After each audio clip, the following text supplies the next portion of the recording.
Good evening, everybody. Thanks for joining us. I'm Richard Dennis, co-CEO of the Australia Institute, and I'm so excited that we're doing this special webinar tonight with Grace Blakeley and we're talking about inequality, democracy, and the economy. We're coming to you tonight on the unceded lands of the Ngunnawal and Ngambri people. I pay my respects to elders past, present and emerging, and note that sovereignty was never ceded over the land we're coming to you from tonight.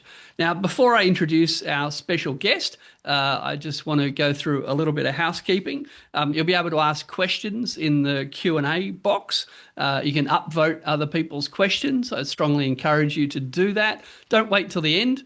Get them in early, get those upvotes, and hopefully we'll get to as many questions as we can. Be nice to each other in the chat. Be polite. If you're rude or you're shouty or sweary, we will boot you out, but that's not going to happen because we're all here to talk about important, fun stuff. And finally, tonight's event is live, but it is being recorded, and the recording will be put up on the Australia Institute website tomorrow, australiainstitute.org.au.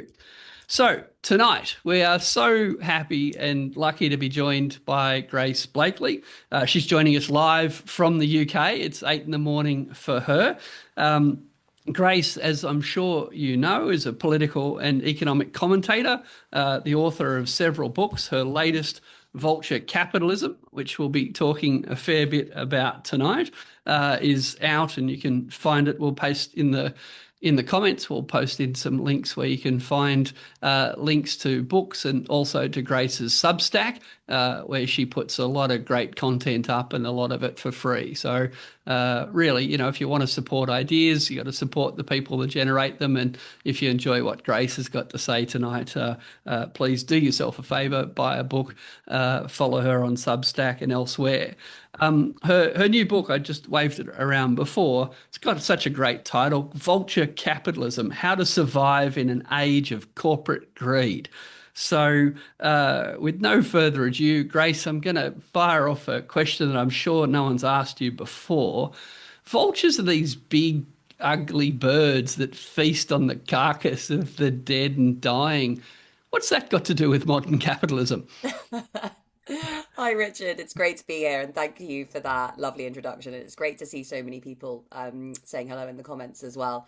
So I want to say one thing whilst we're talking about vulture capitalism. I've now been informed a number of times that vultures are actually critical to the food chain and a very important part of many ecosystems, and are actually quite extraordinarily well-evolved birds. So I meant absolutely no shade to vultures in picking this title. The reason I actually picked this title was there's a section in the book about a vulture fund. And I think this story really illustrates a lot of the points that I'm trying to make about capitalism and about how, this isn't just a kind of free market, decentralized economic system.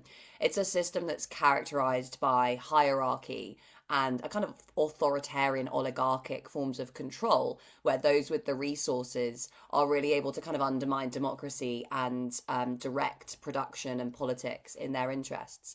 And this story was, as I said, about a vulture fund that was located in Ireland, which bought the debt of a country, Zambia, in the wake of the financial crisis. Now, Zambia is a small, very poor, landlocked country in sub-Saharan Africa. One of its main exports is copper. And in the immediate aftermath of the financial crisis of 2008, we saw a big decline in demand for lots of commodities because the world entered a recession.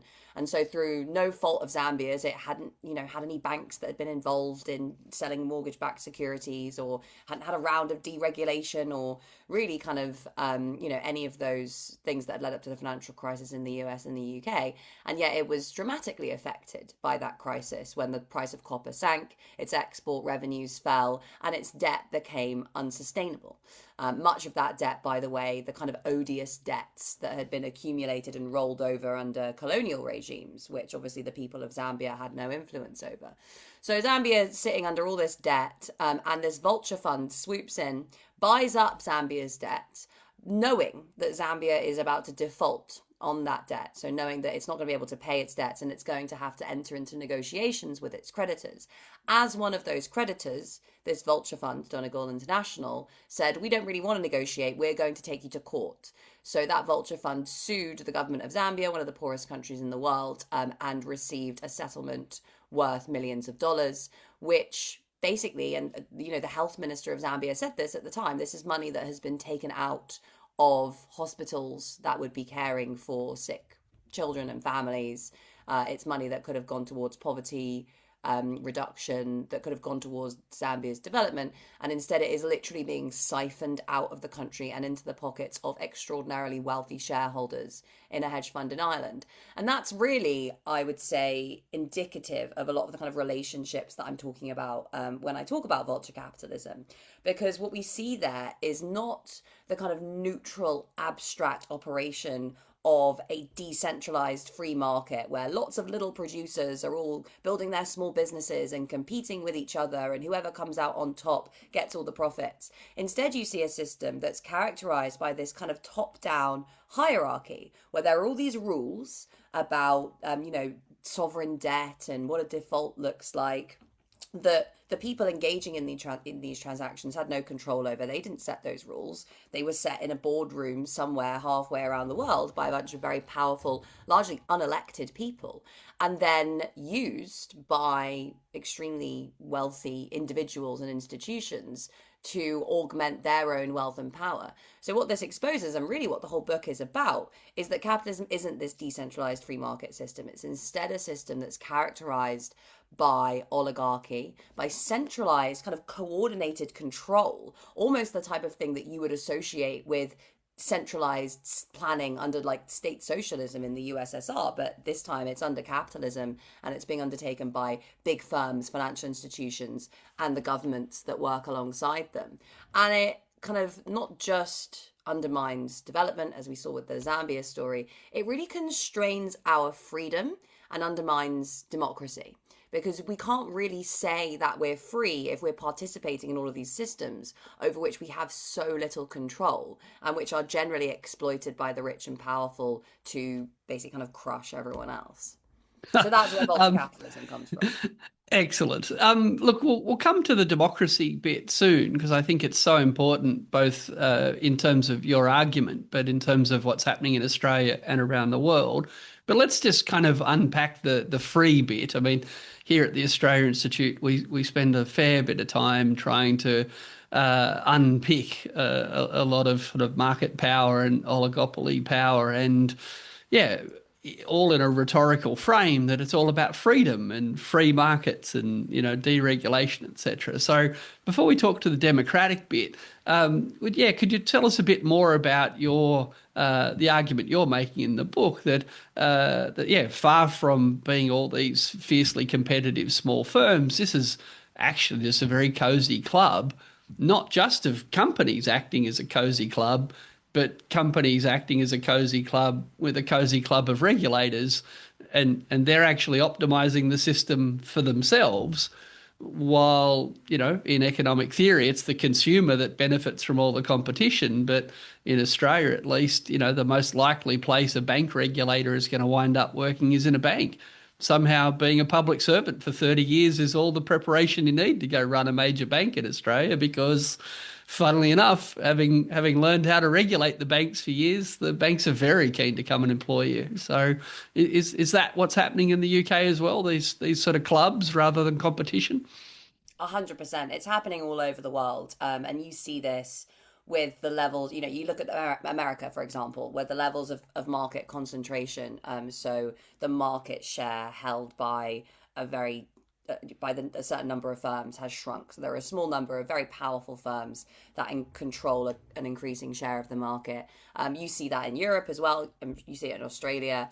You see it all over the developed world, and actually at the level of the global economy too. Often an argument that some kind of right-wing economists would make is that, oh yeah, it looks like we have high levels of market concentration domestically, but that's just because of globalization, and we need to host these huge firms that dominate our economies so they can compete internationally. But actually we are increasingly seeing, those firms dominating the global economy as well, largely to the detriment of countries in the global south. That vulture fund was a good example, but also, I highlight a bunch in my book of large corporations going into poor countries, extracting resources, exploiting unfair international rules to do things like sue the government through these investor state dispute settlements, which we can talk about later, but they're basically extremely unfair rules that embed corporate power at the level of the global economy, and all that to the benefit of these huge multinationals that exist in the global north and which still dominate the global economy, not just the US economy. If you think about like the big tech companies and the big banks,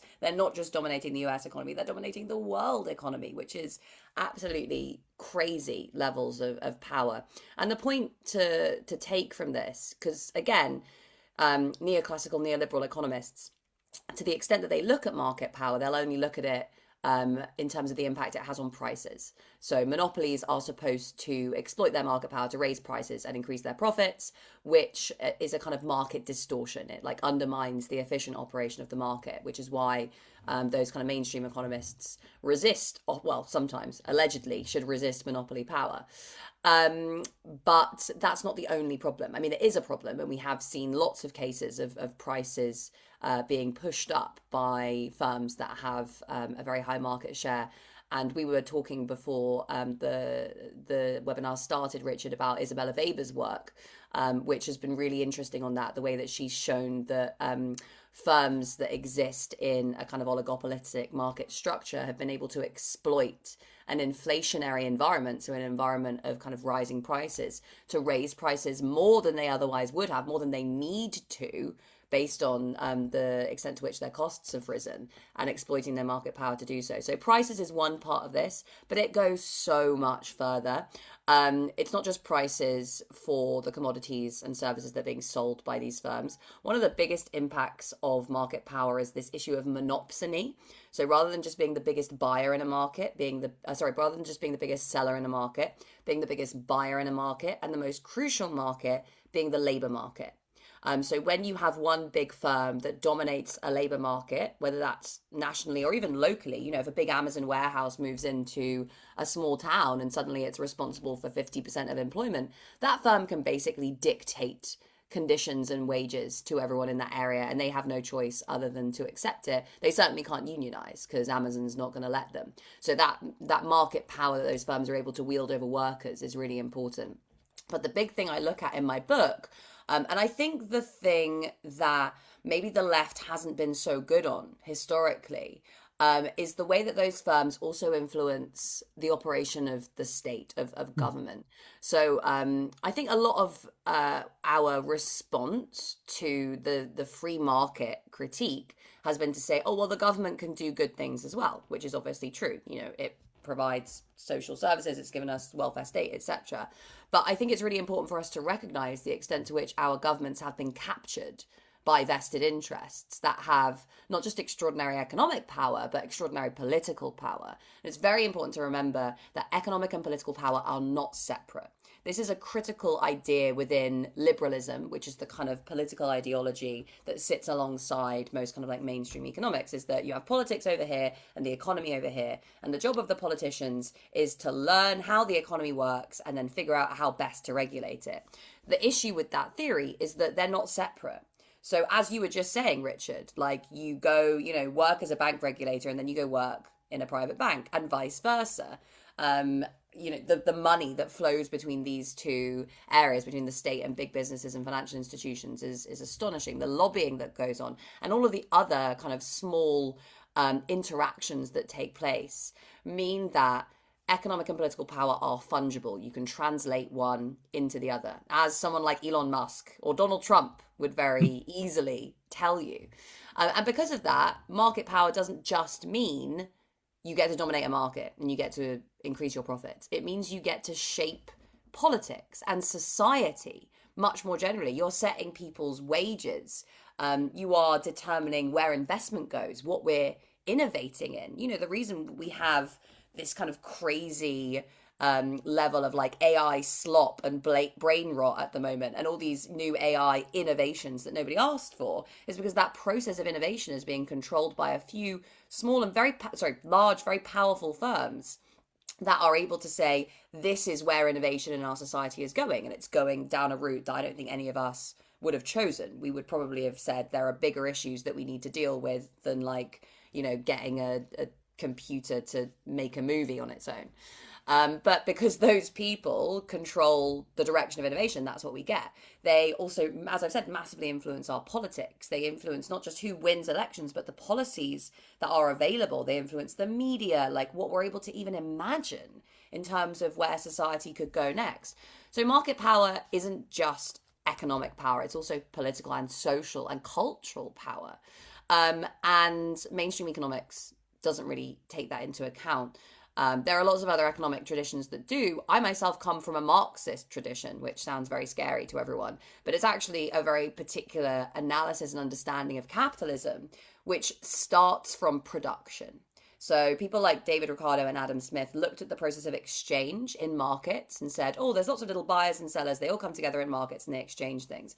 Marx looked at that analysis and said, okay, well, what are they buying and selling? Where do those commodities come from? How are they produced? And said, if you want to understand capitalism, you need to go into what he called the hidden abode of production. So you need to go from the marketplace and into the factory and see how commodities are being produced. And if you do that, you're able to see, oh, actually, what's happening here is that a bunch of people who own everything are forcing everyone else to work for very low wages to produce commodities that they then sell at a profit.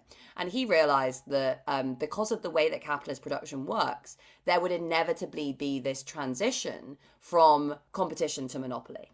And, I can kind of go into that more later. But basically, as you produce more complex commodities, the costs of starting a business become much larger and competition becomes much tougher.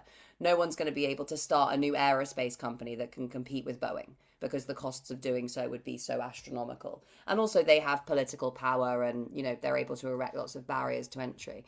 So this process of kind of concentration in markets is inevitable as capitalism develops, and it also kind of corrupts the whole system. I want to sort of stick with that. It's a nice transition into the democracy piece. But the orthodox economics that's taught, that I was taught when I did my economics degree, that I taught when I used to be an economics lecturer, albeit I taught it quite critically. The orthodox economics you were talking about, the neoliberal economics, is sort of built on the idea that, as you said, there's lots of small firms, there's lots of buyers, there's lots of sellers. No one has much market power. Now, that's a fairy tale story when you look at how most of the economy works. But the real trick, the trick that very few economists admit to, in Australia at least, is that when you kind of have this idealized version of how the economy works with lots of small buyers and lots of small sellers and no one has any market power, then by definition, none of these firms can have any political power. So or profit, right? Or profit. Oh, well, yeah. look, I mean, there's so many problems with it. But in Australia, like we all recognise that actually there's lots of big companies. We don't pretend otherwise. Our big four banks literally, we're so proud. We've got the most profitable banks in the world. Two supermarket chains dominate food and grocery retail. So everyone admits that perfect competition isn't a thing in our economy. But when you start talking about political power in the way you just did and say, well, hang on, if someone's accumulated that much market power, if someone's accumulated that much wealth and that much concentration, obviously they'll be able to deploy that politically. In Australian economic debate, oh no, that's crazy. Yeah, that's Marxism. It's like, well, yeah, kind of is actually Marxism. But whether you want to use a Marxist analysis or not, how can you deny that when you've got four banks in Australia that have 80% of the home loan market, when you've got two supermarkets that have 80% of the grocery market, how can you deny that those firms will have significant political power? Anyone who wasn't trained in economics think this is so obvious what's to talk about. But in Australian economic debate, no, these, church and state, these things can't intersect. So I don't know. It's a bit broken down here in the colony. Is in the UK, are people more open these days about saying, well, because we admit there's all this concentrated market power, we have to think differently about how democracy can function? Because, yeah, the idea that an independent parliament is making laws that, the companies just take on the chin, Australian listeners will know how absurd that is. But, yeah, what are we going to do? How does democracy fight back when people won't even admit that nexus is a real problem? Yeah, I think it's similar here, to be honest. It's not just an issue in Australia that people are kind of ignoring this issue because it's kind of baked in to that mainstream economic framework. That framework doesn't really make sense if you try and blend it with a kind of political analysis that allows you to convert economic to political power. Because again, the whole drive of the economics profession for a long time has been to depoliticize their analysis, to be able to present everything in these kind of elegant mathematical formulas that allows them to assert the rules that they're discovering, or the axioms that they're figuring out from this mathematical analysis are kind of like facts of nature, that this is just the way that the universe works, almost like a physicist looking at the world, looking at experimental data, and then doing mathematical modeling to try and understand that. They think they're discovering the kind of the fundamental nature of the universe rather than the laws of a very particular economic and political model. And this is actually another thing that Marxism gives you, is to say that capitalism is a very particular economic and political model. And in Capital, he looks at the kind of laws of motion of all these different types of society. So he looks at, for example, how things worked under feudalism. How were things produced under feudalism? And how did that affect the political and social relationships and economic relationships that existed under that system? And in doing so, the attempt was to say, okay, well, there are lots of different ways of organizing the way we produce things. Right? It's not just that we have to leave it all to feudal lords or private capitalists. We can imagine a society in which we all work together to produce the things that we need to survive. That's the whole idea of socialism, really.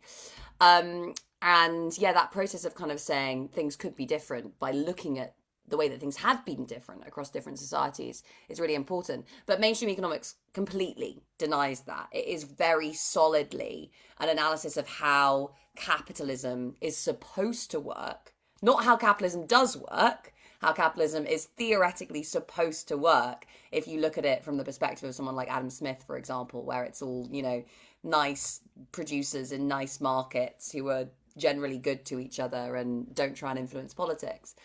And that's a real lacuna in economic thinking, and it exists all over the world. So how do we kind of push back against that? Look, I think the reason I kind of actually took this head on in the book, because the darling of free market economists is obviously Friedrich Hayek, the Austrian economist who wrote The Road to Serfdom.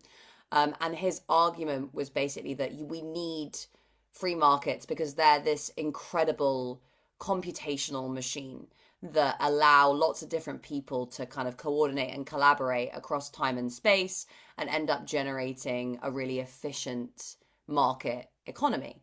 And I basically said, okay, well, Hayek also said that if you have any level of kind of political influence over these rules of the market rather than just obeying the natural laws of the market, then that ends up getting corrupted.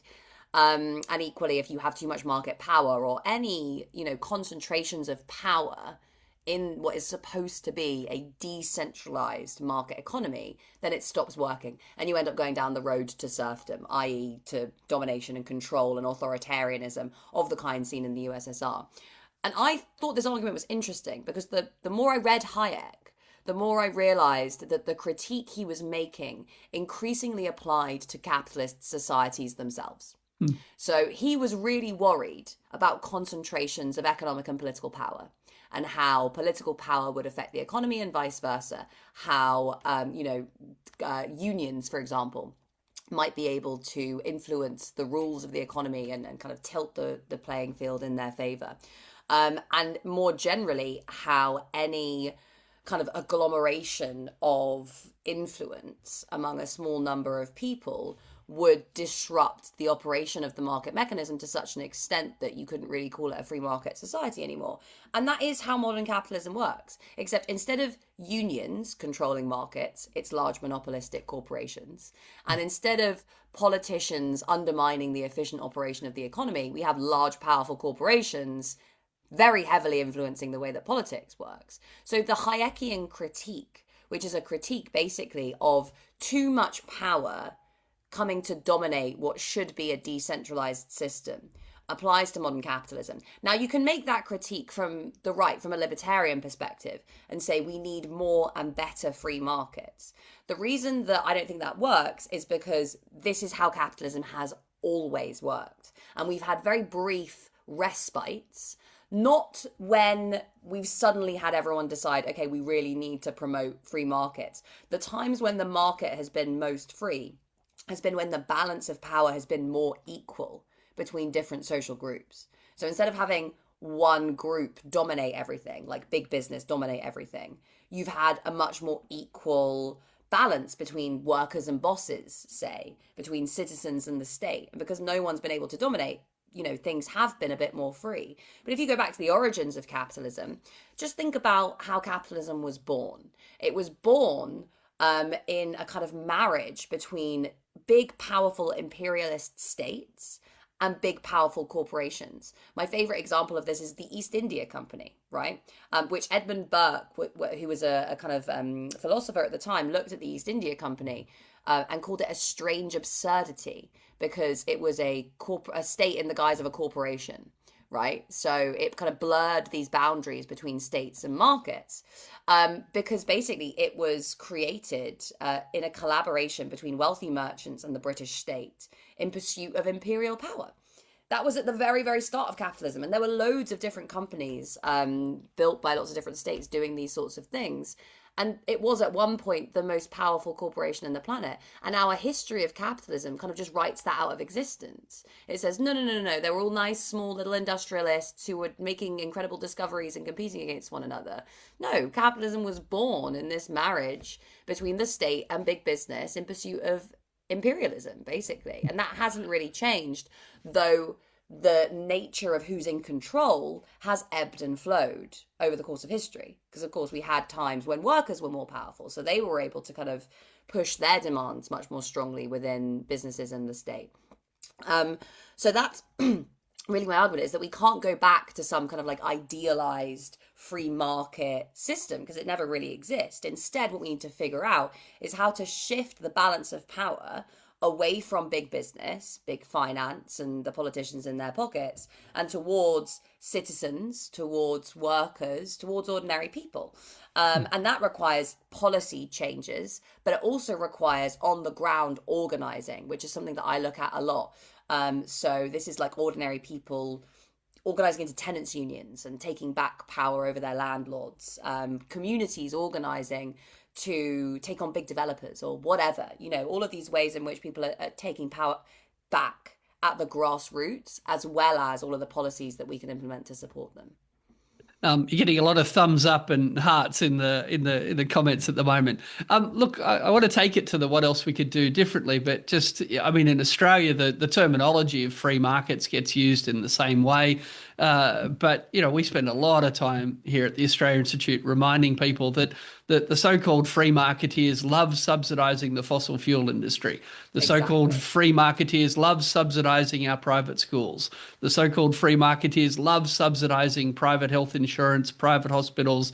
Like the Conservatives in Australia and our current government, notionally centre left, but very neoliberal in its policy design, a bit like British Labor.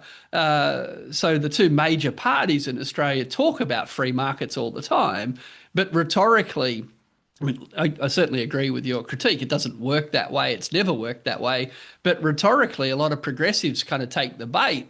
and think that there is this sort of passionate support for free markets out there, when actually anyone with power in Australia, anyone who's accumulated that market power we're talking about before, translates that into, can I have some subsidies? Can I have some monopoly regulation protection? Can I have intellectual property laws? Can I have, you name it? So we have this kind of bizarre rhetorical framework in Australia where progressives are sort of concerned about these sort of doctrinaire free marketeers. It's like, I haven't met one in decades. Like, every right winger in Australia loves to subsidise their friends and they love to punch their enemies, so it gets very hard to have a policy debate in that rhetorical frame, because people are kind of blind to the fact that our conservatives just love shoveling taxpayers' money onto foreign gas companies. No problem at all. Who cares about the budget deficit when there's subsidies for our friends to talk about? But you talk about increasing unemployment benefits and it's, where would the money come from? Where would the money come from? So I know you know this, but it's excruciating to kind of operate in this debate. But that said, the state can and does and has, and around the world, I think, does a better job than Australia and probably the UK. So we talk a lot at the Australia Institute about the Nordic examples of much higher taxes, much bigger state. They're not perfect. Australia shouldn't be Norway, but I have to say to people all the time, Norway does exist. It's not hypothetical. They tax their resources industry, they tax their high income earners, and then they give people free childcare and they give people free medical care. And this is not hypothetical. This actually happens every day in these countries. But in the Australian debate, that's crazy talk. You're not being pragmatic, Richard. No one in Norway thinks they're living in a socialist economy. But, Sweden's got nearly 50% of GDP provided by the state. So if you want to think of a spectrum from so-called free markets to 100% government sort of provided services, well, some of the Nordics are nearly halfway there. Where is the debate in the UK about what if we just taxed companies, taxed billionaires, taxed polluters, and gave people high quality services for free or at low cost? Is that just not pragmatic in the UK? Because in Australia, there's no way the Labor Party's touching this stuff. It's just God no. No, social democracy of the kind that you're describing has very much gone out of fashion, and it went out of fashion in the 1980s, right? That's what we used to have in the UK. In the wake of the Second World War, we had a movement that pushed for the creation of the NHS, the construction of the welfare state, much higher taxes on the rich, much greater controls on finance, basically, which meant that taxation was possible. And that all went out the window everywhere in the 1980s with the rise of neoliberalism. Now, I want to connect this to what you were just saying, right, about the kind of the hypocrisy of the right, because I think it's really important that we don't get dragged into the cul-de-sac of arguing with the right on what they tell us their terms are, right? And saying like, it's free markets versus a big state or whatever. And, we don't want the big state because big states are bad. And it's fair enough, because like the state does also do lots of bad stuff. And a lot of people's interactions with the state are negative, right? So it's hard sometimes to make an argument for saying we want just a bigger state. And just to be clear, there's a nice Australian company locking up your refugees for you in the moment, on a contract where we defrauded you and overcharged you for our oppression. So, yeah.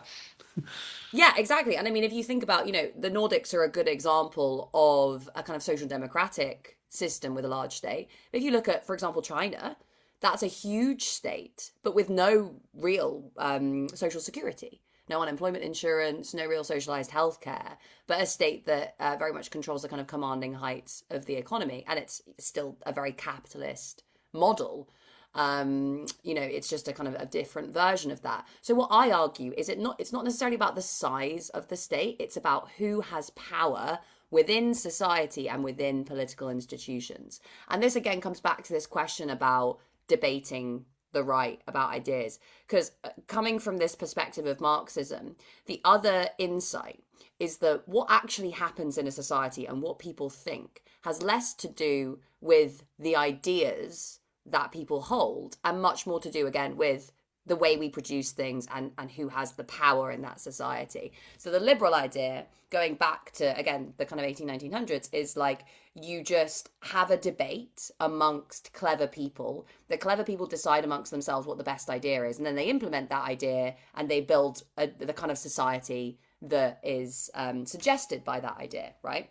So people built capitalist institutions because they decided that capitalism was a good idea. But they get it the wrong way around. Actually, what happened was that capitalist production emerged, right? These big, powerful industrialists kind of emerged, built their empires. And from there, this whole free market philosophy took over. In part because it was often sponsored by the industrialists, the people making these arguments. So, we often get these ideas, I think, the wrong way around. Often what comes first is power, and then the ideas follow. And you can see this with the right, because, they gain political power and then use it to spread this idea of kind of free market moralism, but it doesn't apply to reality. It's not that they decided that free markets were a good idea and then got power because free markets are such a good idea. No, they got power in the context of very unfree markets and then used that power to preach the benefits of free markets. And it's a similar sort of thing in the the Nordics. Right, it's not that they happened to chance upon a really effective model of social democracy. It was that the balance of power in those societies was very different. They had not just a strong labour movement, but a strong and very democratic labour movement, where workers on the shop floor in those institutions had a lot of influence. They also had very strong social movements that were able to push within social democratic political parties for policies that benefited people. So this is what led to the emergence of things like, in Norway, they have a sovereign wealth fund, which pools the resources gained from selling oil and uses that to invest in things that they consider to be good. And because there's that democratic pressure on the operation of that machinery, it's done things like divest from firms with links to the genocide in Gaza, because of that public push, because of that kind of democratic power, really. So we need to be making these arguments for social democratic protections because they're good and people need them. But we also need to be focusing on the other side of that equation, which is not just the ideas, it's building the power from the ground up. So, I like to talk about not just organizing in the realm of kind of the media and academia and all that sort of stuff that, you and I probably do all the time. Another, part of what I do is going to speak to people who are organizing in their communities, in their workplaces and on the streets to try and take back control from big corporations and imagine a different way of organizing the economy.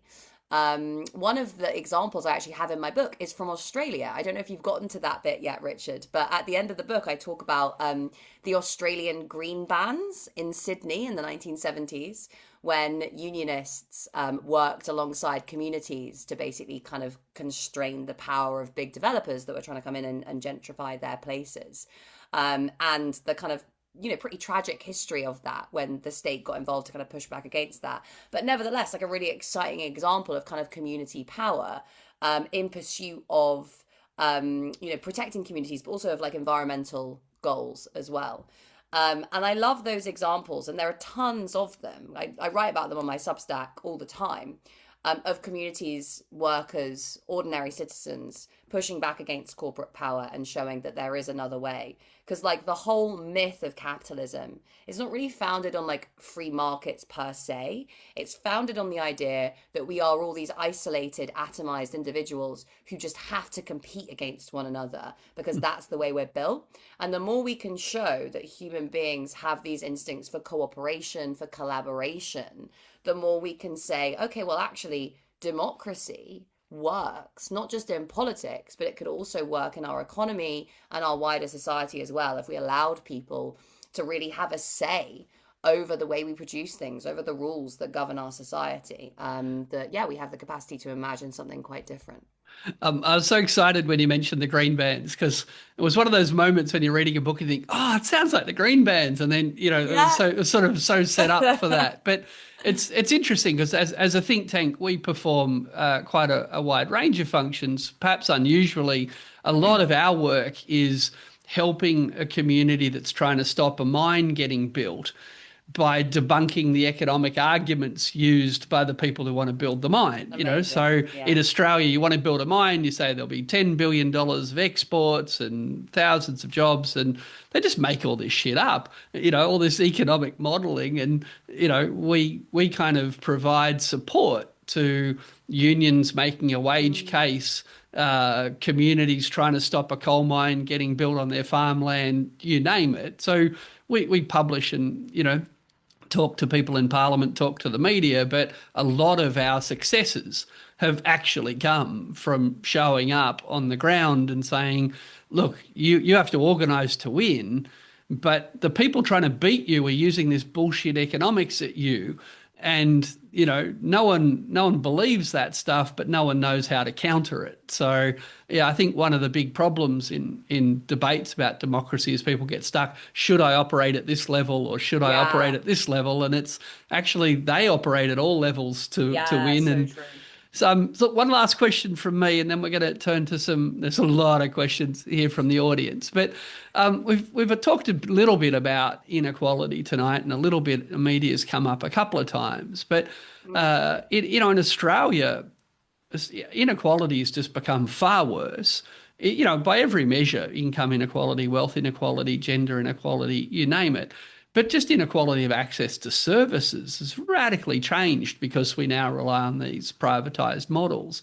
But the media in Australia just don't really want to talk about inequality.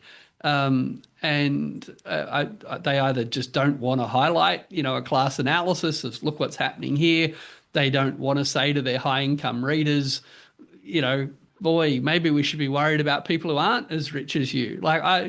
There is a lot of media concentration in Australia, but even on our national broadcaster, we don't talk about why has inequality got so much worse, what's happening here, and what could we do about it. So, I guess my question to you is, how do you see rising inequality as both a source of fuel to drive change, but also, a real problem when the right are better at harnessing that anger that neoliberal economics has caused? And of course, from here we watch in kind of horror as Farage kind of tops the polls. But the irony is that the economic right ruined our institutions in a way that the cultural right in some countries can now dominate.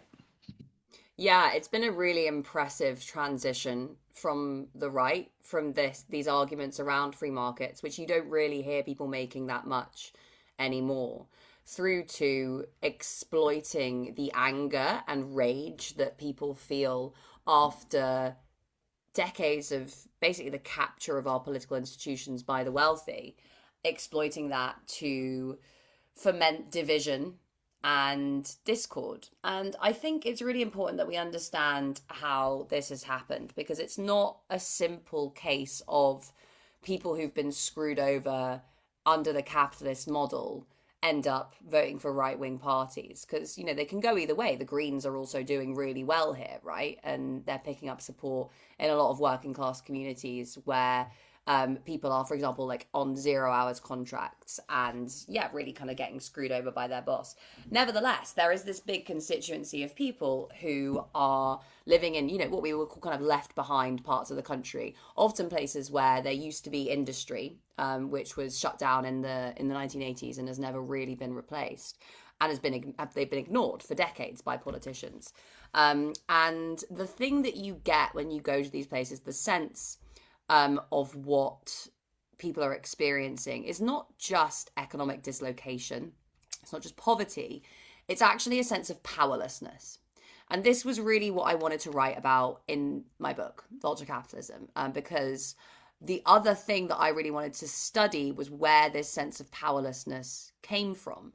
And my argument in the book is that it's written into the nature of modern capitalism, right? People are not irrational for feeling like they cannot control most of the important decisions that affect their lives, because we know that our political institutions are dominated by the wealthy and powerful. We know that production, the economy, is dominated by the wealthy and powerful. And there are very few avenues for you as a person to be able to influence those institutions.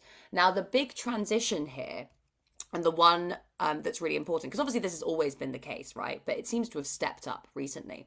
And the thing I look at in my book is not just how those at the top have gained more power, it's how they've convinced us that we don't have any power. And the way that they've done that is through individualism.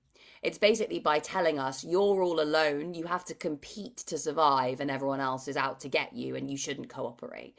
Because the times when capitalism has been fairer, it's been because people have been able to cooperate and build movements that have allowed them to hold the powerful to account. So, you know, in like already talked about the post-war period, for example, that social democratic experiment came about because unions had more power, communities had more power, social movements had more power. And they used that to project the voices of the individuals that composed them so that they became much more than the sum of their parts. But when you're told you're on your own and you have to compete to survive, it's irrational for you to cooperate. Oh, and you're not allowed to form a union. And if you join a protest, we'll throw you in jail. That's when you start feeling powerless. It's not just that those at the top have too much power. It's that you feel like you can't work with other people to fight for your own interests, because often you can't. You know, the risks, the stakes are too high. And that's been, I think, a very deliberate ploy by the neoliberals, which was at the same time as pushing this like free market ideology. They also really encouraged us to behave like the imagined human beings that exist in their models. And those imagined human beings don't have ties to each other. They don't have ties to their community, to place, to the environment. They don't work together. All they do is like push each other out of the way to get to the top. And there have been so many policies that have been introduced by neoliberal governments to encourage us to behave that way, to stop joining unions, to stop working together with other people, to stop joining protests, to disengage from our communities, to kind of shrink our social lives, to only really spend time among people who are like us, rather than like engaging in diverse institutions that allow us to work together with other people from very different backgrounds. And that, I think, has been something that was, if not deliberate, then certainly part of the ideology. It was to say, like, people do not naturally cooperate. So if we do some stuff to like shut down community centers, crush the labor movement, just like design our places so that it's harder for people to spend time together, then that's a better reflection of like the natural economic man. And what we ended up with is this society where the fabric of our societies has been torn apart and the glue that kept us together has melted. So we are powerless. And then the people who are voting for the far right are the ones who are most likely to feel this sense of powerlessness, to feel like I have no influence over the decisions that affect my life. They'll say politicians are all the same, they don't listen to people like me, and there's very little that I can do about it. They've really bought into this idea that they don't have any power and influence. The difference between those people and the people who are also really pissed off and have been really screwed over, but nevertheless vote for a party like the Greens, feel like, you know, they want to build a different kind of society rather than voting for the right. The people who vote for the Greens are the ones who think if we work together, we can still change things.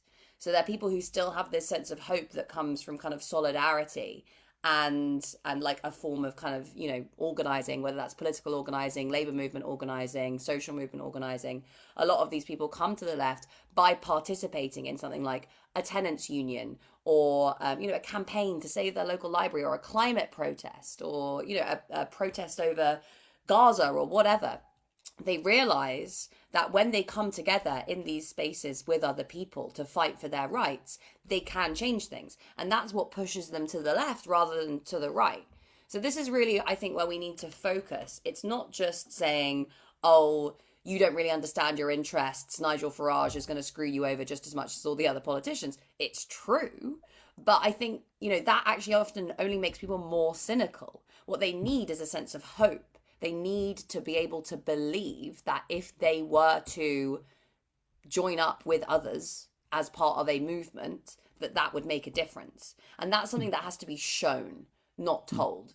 Which is why, again, I think that we need to do what you've just been describing, that you guys do, Richard, and link up our analysis with what's going on the ground to empower people to actually take back control. I want to thank you, and what an important point to nearly end on. Look, I guess in terms of that, I often say that neoliberalism's best trick is to make a rich country feel poor. And when you make people feel poor, when you give them short, irregular hours, and they're busy and they're stressed and they feel poor, guess what? Their imagination for how to build a different country kind of evaporates as they deal with far more material concerns. So, yeah, I don't think it's an accident at all. Look, we've only got a little bit of time, so I'm going to try and pin you, Grace, here for some short answers so I can do a better job of asking some. Sure. I just know you could really rip into this one, but very quickly, can you talk about what's happening in the UK with respect to the taxing of wealth as a way to reduce inequality? But I want to get through a couple, so don't just quickly. answer this one. We should be doing this. We're not doing this because lobbyists have an immense amount of power over this Labour Party.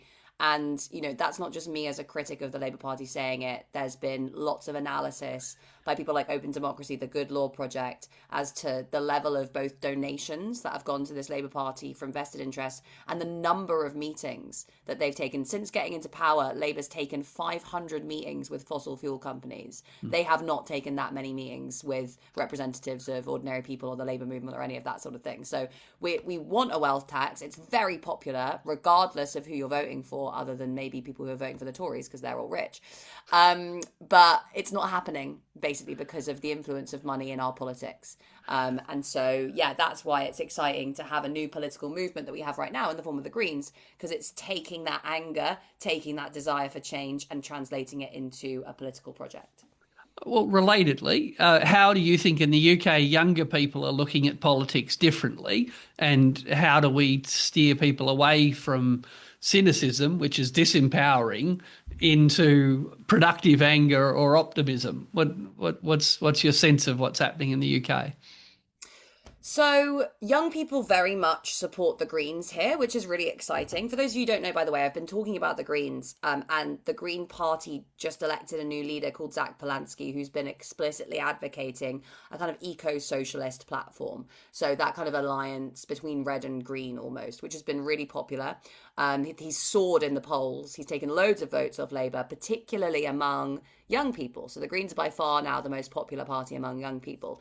The big difference is young men without a degree. So in every other group, the Greens are streets ahead, but young men without a degree are more likely to vote for reform than the Greens. And I think, again, this is linked with all these sorts of issues that we're used to talking about around the kind of crisis of masculinity, right? But I don't think you can understand that crisis without understanding it as a crisis of capitalism. And it's basically like men are told you have to be strong providers, and increasingly they're unable to get a job, they're unable to afford a home, they're unable to support a family because of the way our economy works. That makes them feel like a failure, it makes them feel like a loser, it makes them feel powerless, like I've just been describing. And that sense of powerlessness is what drives them towards reform, because a reform leader, a leader like Farage, says, I will make you feel strong again. I'll make you feel like a man again, by kind of pursuing this, just like a political project based on kind of revenge and anger and rage and violence, basically. So again, my point here is that it's not enough just to say Farage doesn't have your interests at heart. The response to that has to be, we need to find a way of empowering people. Now, historically, if you look at how men who were screwed over by capitalism reacted to that, it was largely through the labor movement.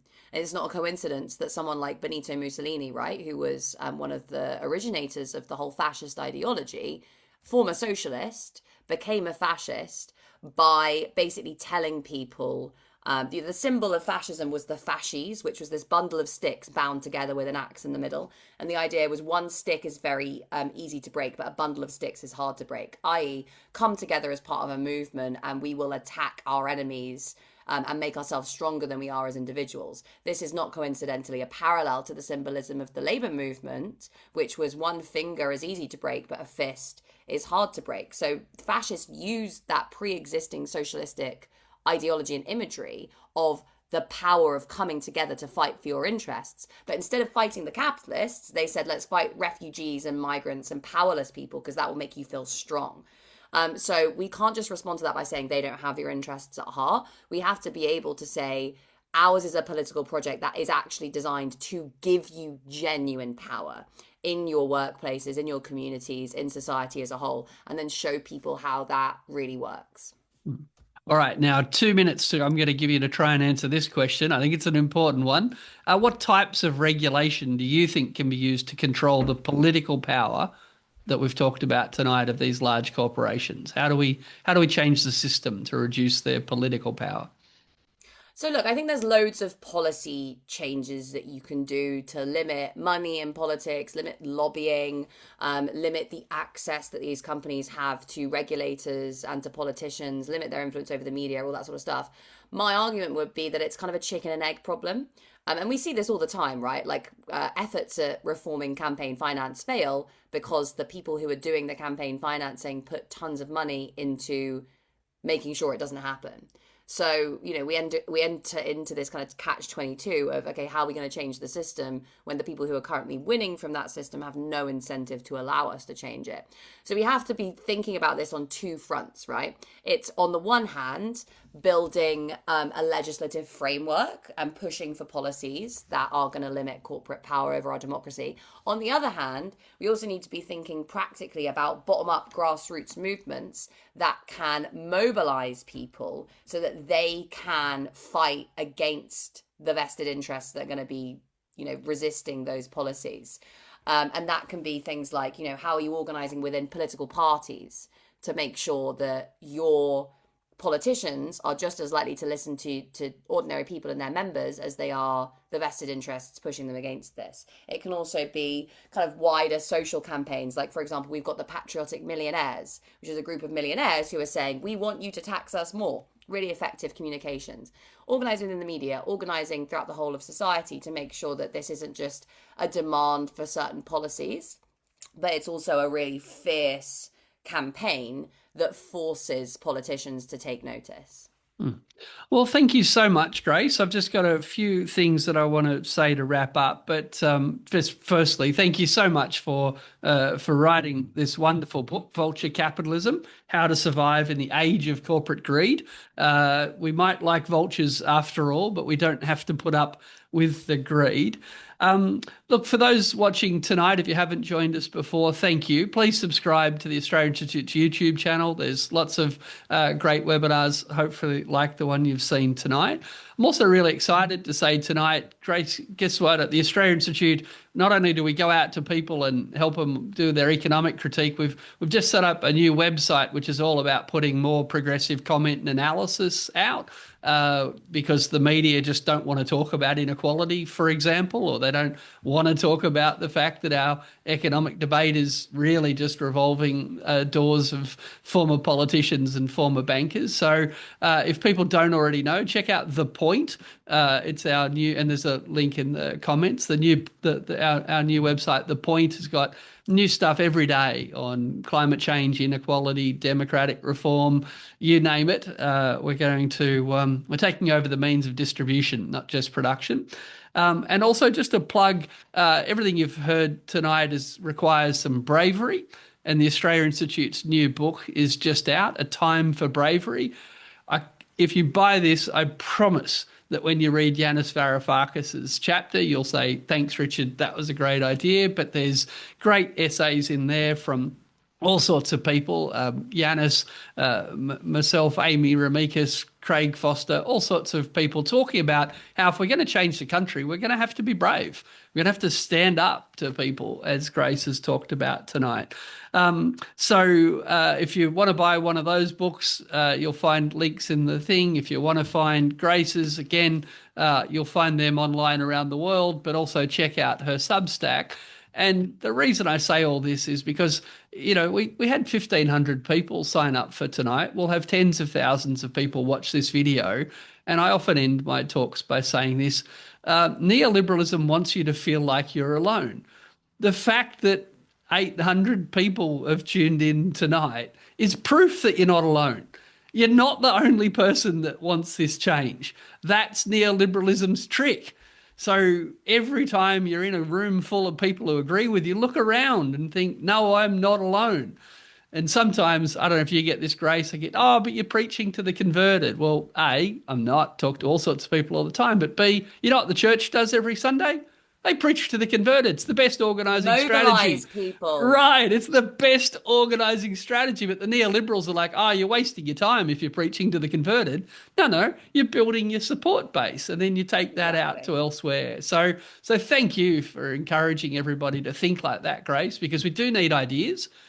And we do need to understand our opponents, but we also need to understand that we need to organise to do things. So thank you so much, Grace. And I'm just going to put pressure on you and in front of everyone say, we've invited her to Australia and we know she's going to come eventually. I am going to come. Excellent. Pressure works. But no, thanks for all you do. And thanks everyone for joining in tonight. And check out the chat for links and comments. Thank you, Grace. Good night, everybody. Thanks, guys. Lovely to be here. Thanks for watching. If you'd like to keep up to date with all our latest research and work, sign up to our newsletter. Delivered every fortnight, it includes behind-the-scenes updates from Richard Dennis, an exclusive cartoon from Judy Horacek, details for our upcoming events and webinars, as well as explainers, graphs, and not to mention the latest cutting-edge research and analysis from the team here on the key issues that are facing Australia. Click the button on your screen to check it out.